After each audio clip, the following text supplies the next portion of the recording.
샬롬 반갑습니다. 사랑하는 우리 허그 공동체 여러분, 임원 리더 여러분, 69절 성경 암송 공부 시간입니다.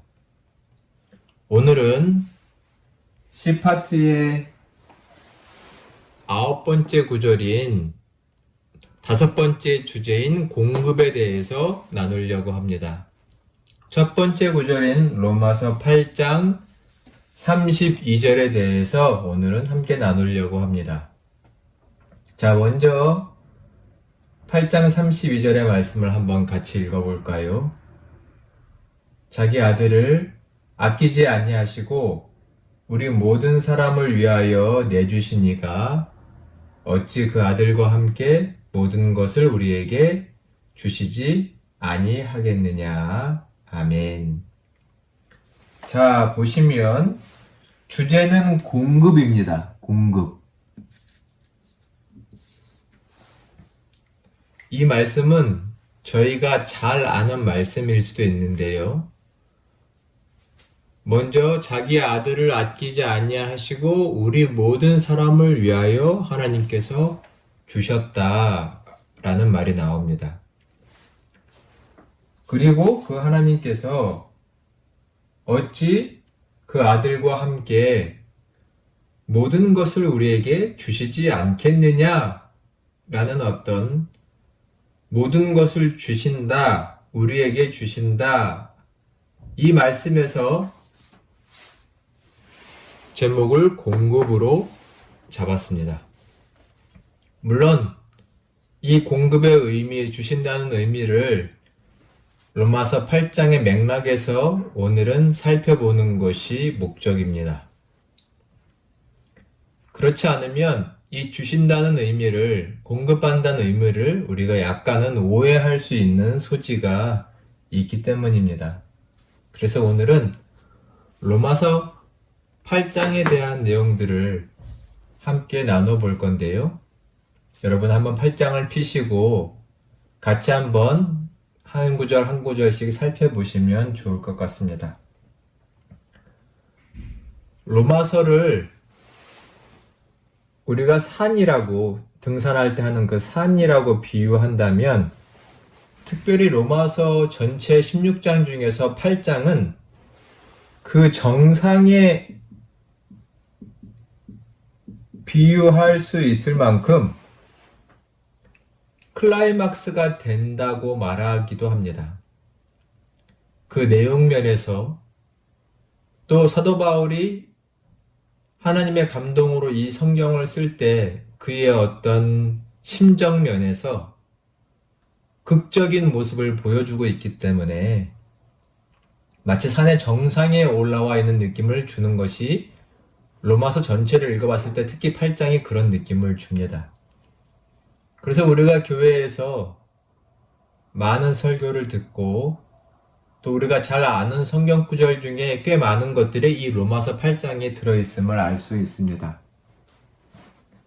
그래서 오늘은 이 8장을 짧은 시간이지만 한번 나눠보도록 하고 그 맥락에서 로마서 8장 32절 말씀을 나눠보도록 하겠습니다.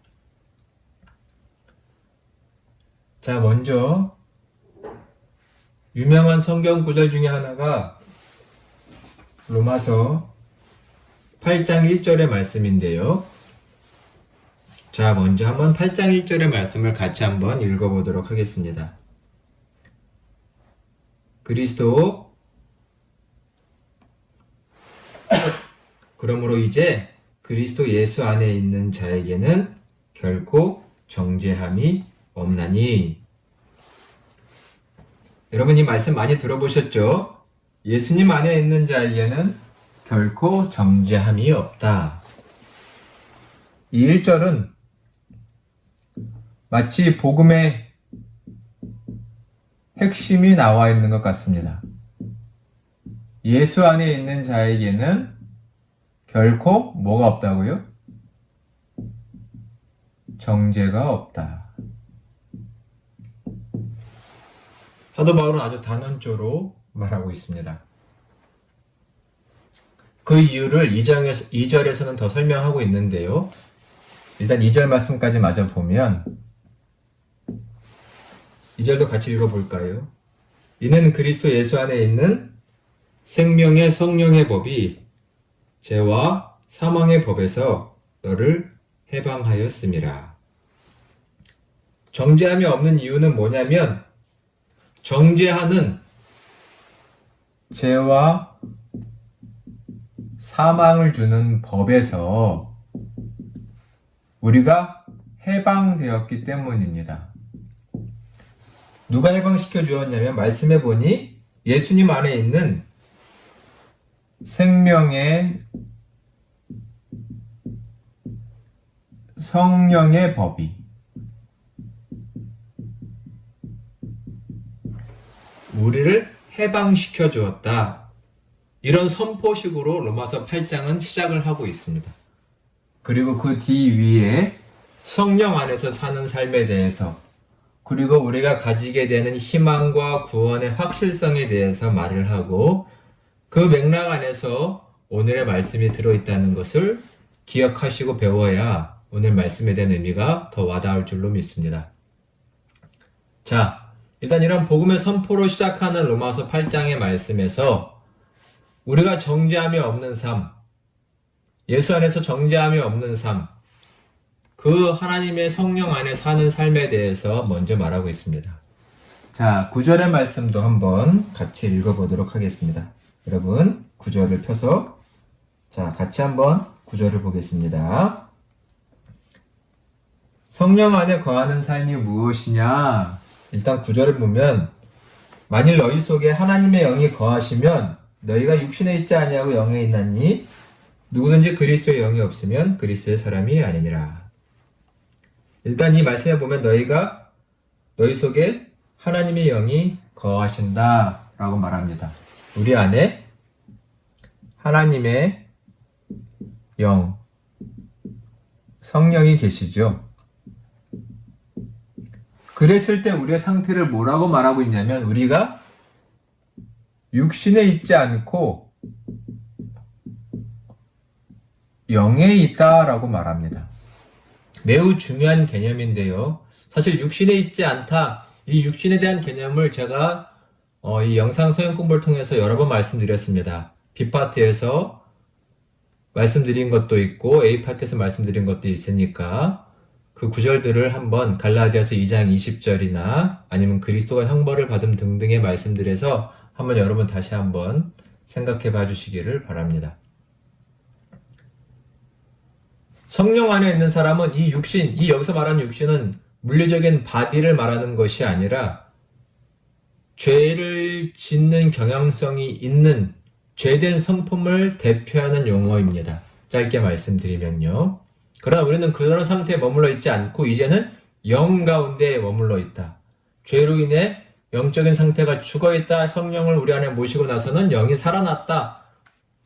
중요한 얘기죠. 그래서 우리는 영 가운데 있다. 성령 안에 사는 삶에 대해서 이렇게 말하고 있습니다. 자, 또 성령 안에 사는 삶에 대해서 14절은 이렇게 말하고 있습니다. 다 말하지 못하지만 중간중간 내 말씀을 볼 수밖에 없음을 좀 이해해 주시고 14절 같이 한번 읽겠습니다. 무릇 하나님의 영으로 인도함을 받는 사람은 곧 하나님의 아들이라. 여기 보니 하나님의 아들들, 자녀들은 뭐라고 써있냐면 하나님의 영이, 성령이 뭘 하시냐면 그들을 인도하신다고 합니다. 하나님의 영이 그들을 인도해 주십니다. 이것이 성령 안에 사는 삶이죠.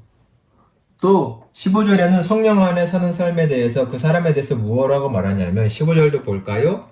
너희는 다시 무서워하는 종의 영을 받지 아니하고 양자의 영을 받았으므로 우리가 아빠 아버지라 부르짖느니라. 양자의 영, 이거 성령을 말합니다. 여기서 15절에서 양자의 영, 양자란 우리의 말대로 하면 원래는 친자식이 아니었다가 자식으로 받아들여지는 것을 양자라고 하죠. 하나님의 자녀가 아니었다가 하나님의 자녀가 되었다. 이런 뜻이 이 양자의 말에 포함되어 있고 그런 역사를 하시는 성령을 말합니다. 이 성령은 우리로 하여금 하나님을 뭐라고 부르게 되냐면 아빠라고 부르게 한다고 되어 있습니다. 아빠라는 고백을 하게 하는 거죠. 사실은 하나님이 있음도 몰랐고 반대로 말하면 어떨 때는 하나님을 미워했고 하나님을 등지고 살았던 인간이 하나님을 아버지라고 고백하게 만드는 분, 그런 신앙을 주시는 분이 결국 성령이시다. 성령론에서 매우 중요한 얘기라고 말씀드렸죠. 믿음은 성령의 선물이다. 성령의 역사다. 하나님이 하시는 일이다. 라는 말씀입니다. 성령 안에 있는 사람은 이러한 변화가 일어나게 됩니다. 또한 17절에 성령 안에 사는 삶에 대해서 또 한 가지 말하기를, 자 17절 같이 읽어볼까요? 자녀이면 또한 상속자 곧 하나님의 상속자요 그리스도와 함께한 상속자니 우리가 그와 함께 영광을 받기 위하여 고난도 함께 받아야 할 것이니라. 여기 보면 하나님의 자녀를 무엇이라고 말하냐면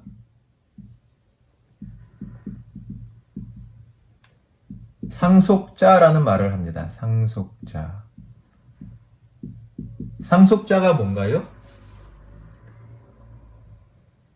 우리 인간의 문화에서는 부모의 모든 것을 물려받는 사람을 말하죠.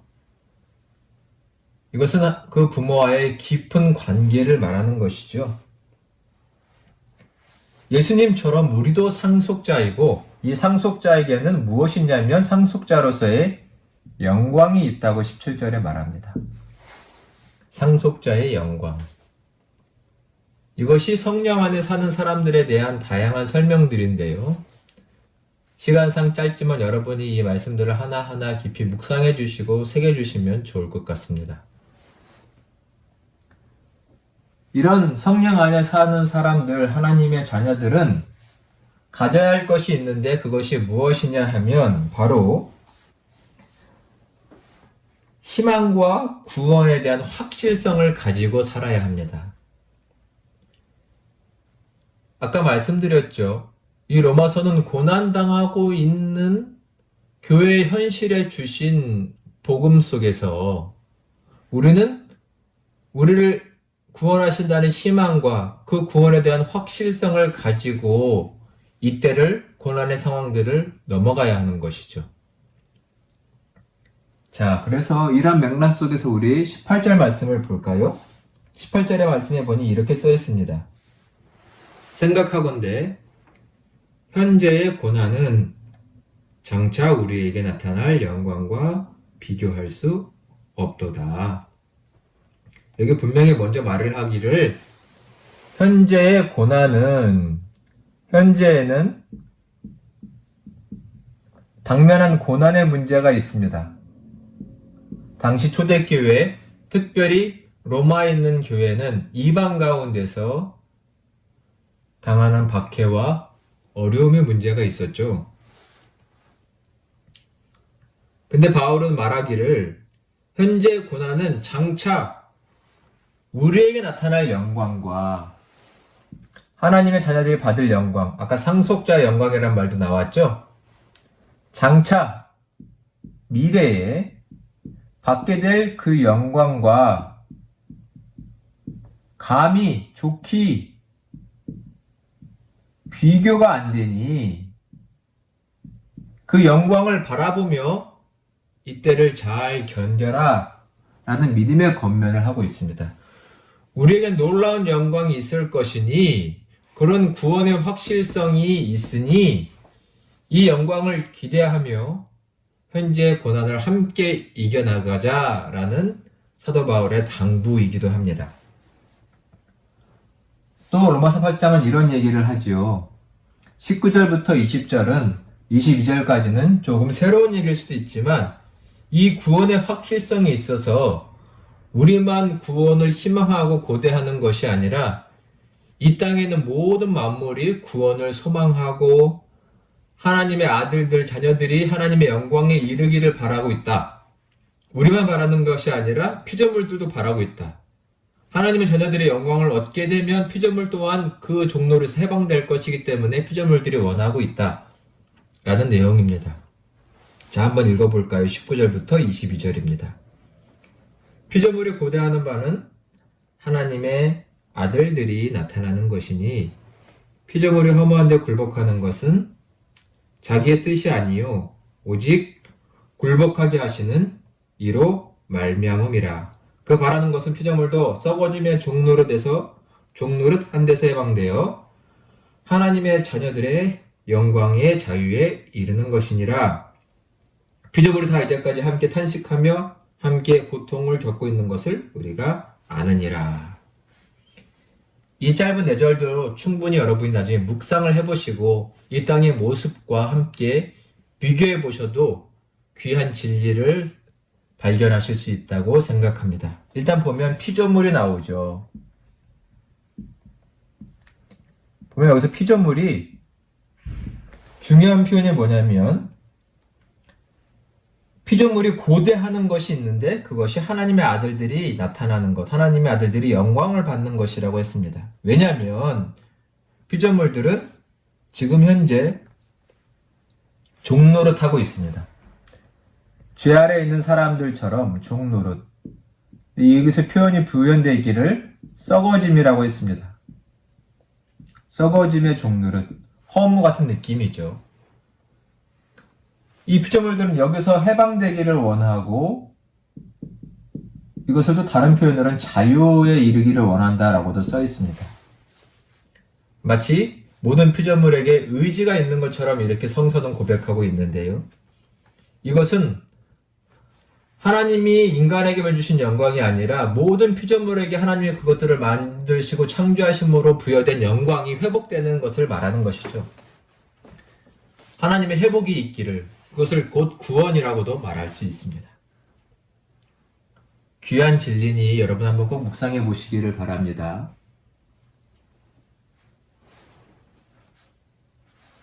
자, 또 23절을 한번 볼까요, 여러분? 23절에는 또 이러한 고백이 있습니다. 그뿐 아니라 또한 우리, 곧 성령의 처음 익은 열매를 받은 우리까지도 속으로 탄식하며 양자될 것, 곧 우리 몸의 속량을 기다리느니라. 결국 우리 그리스도인들도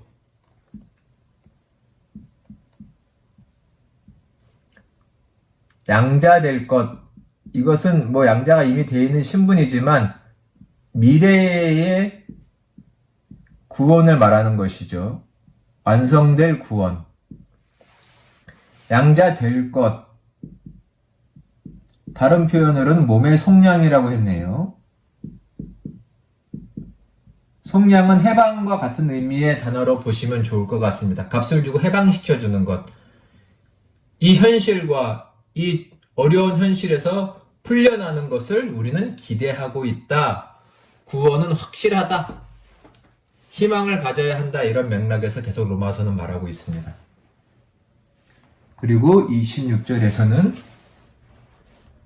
우리를 도우시는 성령에 대해서 말을 하고 있습니다. 고난받는 교회, 믿음이 유혹받고 흔들리는 교회를 향해 사도 바울은 믿음에 차서 이렇게 말하고 있습니다. 26절 같이 봉독할까요? 이와 같이 성령도 우리의 연약함을 도우시나니 우리는 마땅히 기도할 바를 알지 못하나 오직 성령이 말할 수 없는 탄식으로 우리를 위하여 친히 간구하시느니라. 성령이 그리스도인들을 도와주십니다. 우리 그리스도인들의 연약함을 도우십니다. 약속이죠. 우리는 지금 도움이 필요한 시대에 살고 있습니다. 구원이 완성된 것이 아니라 완성의 도상에 있는 우리의 삶이기 때문에 우리는 연약하고 때로는 넘어지기 때문에 고난의 현실이죠. 그래서 성령의 도우심이 반드시 필요합니다.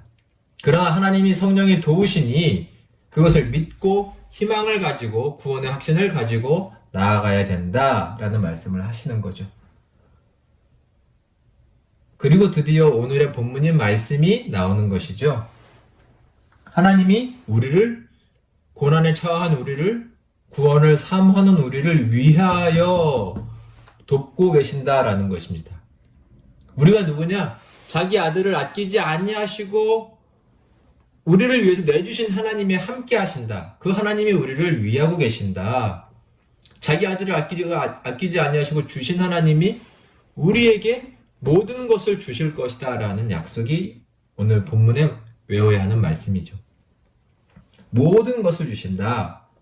여기서 모든 것이 무엇이냐라는 것이 이제 로마서 8장에서 나오는 부분들입니다. 단순히 내가 필요한 것, 내가 바라는 것, 필요한 물질적인 것, 소원 성취 이런 것만을 말하는 모든 것이 아니라 로마서 8장에서 말하는 이 모든 것은 이제 말씀에서 하나 찾아볼까요? 자, 먼저 31절입니다.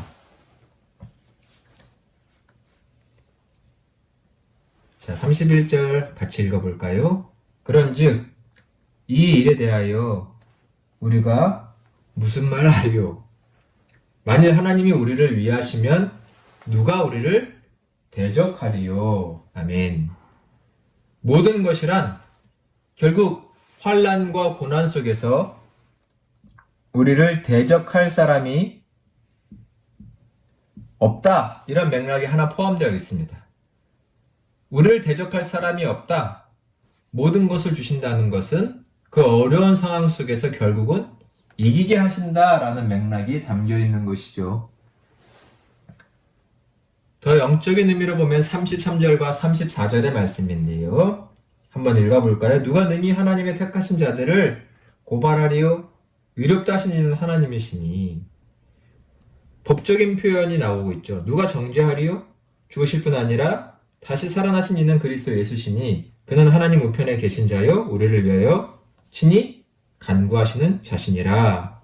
여기 보면 33절에는 고발할 수 없다. 누구도 고발할 수 없고 그에 따른 정죄, 죄를 정할 수도 없다라고 말합니다. 왜요? 하나님께서 의롭다 하셨고 그리스도 예수께서 그들을 위해서 죽으심으로 대신 죗값을 치르셨기 때문에 하나님이 우리에게 주시는 그 모든 것 중에는 정죄함이 없고 고발당하지 않는 우리의 신분과 상태가 있습니다. 귀한 복음의 내용이죠. 또 35절부터 37절의 내용도 같이 한번 보겠습니다. 누가 우리를 그리스도의 사랑에서 끊으리요? 환난이나 곤고나 박해나 기근이나 적신이나 위험이나 칼이랴. 기록된 바 우리가 종일 주를 위하여 죽임을 당하게 되며 도살할 양같이 죽임을 당하였나이다. 받았나이다. 함과 같으니라. 그러나 이 모든 일에 우리를 사랑하시는 이로 말미암아 우리가 넉넉히 이기느니라. 특별히 여기 35절의 말씀을 써놨는데요. 보면 앞에 정죄함을 받지 않는다는 맥락 속에서 35절을 말하면 누가 우리를 그리스도의 사랑에서 끊으리요. 아무것도 란 말이죠. 그리스도 사랑에서 끊을 수 있는 우리의 신앙을 쉽게 만들거나 흔들리게 만들 수 있는 여러 환란들이 있습니다. 말씀 표현대로 보니 35절에 환란과 곤고함, 박해, 기근, 적신이란 말은 벌거벗은 이란 뜻이죠. 어떤 아주 안타깝고 처량한 신세를 말하죠. 위협, 칼, 위험 이런 것들. 즉 이런 박해에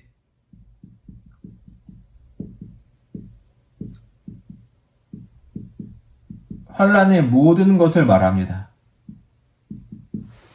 이것에서 하나님께서 우리를 건져주신다라는 것이죠. 이런 것에서의 도움, 이런 것을 지금 여기서 모든 것이라고 말하고 있습니다. 하나님은 그런 것을 다 공급하셔서 우리로 하여금 믿음을 지키며 살아갈 수 있게끔 하신다라고 되어 있습니다. 그리고 우리가 아까 본 말씀이지만 또 하나님 우리가 주시는 모든 것 중에 포함된 것은 18절입니다. 다시 한번 우리 18절의 말씀을 봉독해 볼까요? 18절. 생각하건대 현재의 고난은 장차 우리에게 나타날 영광과 비교할 수 없도다. 하나님 주시는 모든 것 중에 포함된 것은 자녀로의 영광입니다. 하나님, 자녀, 또 아까 말한 상속자죠. 이 영광을 주신다 라고 되어 있습니다. 자기 아들을 아끼지 아니하시고 우리 모든 사람을 내어주신 하나님께서 그 아들과 함께 모든 것을 주신다는 것은 결국 구원과 관련되어 있고 우리의 믿음을 지키는 일에 관련된 모든 것이라고 생각할 수 있겠습니다. 하지만 믿음과 구원이 가장 중요하다면 그것들을 지켜갈 수 있도록 주시는 그 모든 은사들 또한 우리가 사모하고 가져야 할 가장 필수적이고 중요한 것이라고 말할 수 있겠습니다. 자, 로마서 8장을 한번 여러분 다시 한번 훑어보시면서 그 내용을 한번 하나하나 곱씹어 봐 주시기를 부탁드립니다. 자, 정리하고 한번 맞춰보겠습니다. 오늘의 말씀은 로마서 8장을 배경으로만 살펴봐야 하는데요. 특별히 로마서 8장은 교회가 고난받고 있는 상황을 전제로 하고 있습니다. 이 로마서 8장은 일단 1, 2절에서 복음의 핵심을 선포하는 것으로 시작합니다. 그러므로 그리스도 예수 안에 있는 자에게는 결코 정죄함이 없다라는 말이죠. 이것을 시작으로 성령 안에 사는 삶에 대해서 얘기합니다. 성령 안에 사는 삶, 성령 안에서 하나님의 영, 성령 안에 사는 삶, 다양하게 표현했지만 일단 우리는 성령 안에서 영적인 존재가 되었습니다.